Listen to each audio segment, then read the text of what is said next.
अभी भी ये कहूंगा कि सिर्फ तुम्हारी अम्मी जिम्मेदार नहीं है। तो फिर कौन है?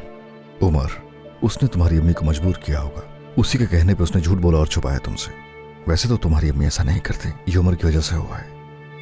वो उमर के कहने में आ गई। हलुक को तुम नहीं जानते, उससे बात करना मुमकिन नहीं। बस बहुत हो गई, तुम उससे अकेले मिलने नहीं जाओगी, मैंने कह दिया। उसने क्या किया, तुम्हारे साथ भूल गई क्या? मेरे पास और कोई रास्ता नहीं। मेरे पास भी कोई चॉइस नहीं। इस वक्त तुम्हारा दिमाग काम नहीं कर रहा। मैं तुम्हारे साथ चलूंगा, मान लो मेरी बात। अगर ये एक दूसरे को पसंद करते हैं तो इंतजार करें। तालीम मुकम्मल हो जाने के बाद इनकी शादी करा देंगे, क्या हर्ज है इसमें? नहीं बाबा, कभी भी इजाजत नहीं दूंगा मैं। अमीने कुछ भी हो जाए स्कूल नहीं जाएगी। ये दोनों आज के बाद घर पर ही रहेंगी। आज से निशा भी काम पर नहीं जाएगी। हम फिर से एक साथ नहीं रह सकते क्या? काश कैसा हो।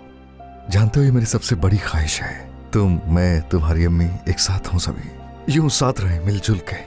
लेकिन मैं जानता हूं कि ऐसा हो ही नहीं पाएगा कभी। मैं अम्मी से कहूंगा कि वो आपसे मेरी खातिर सुलह कर लें।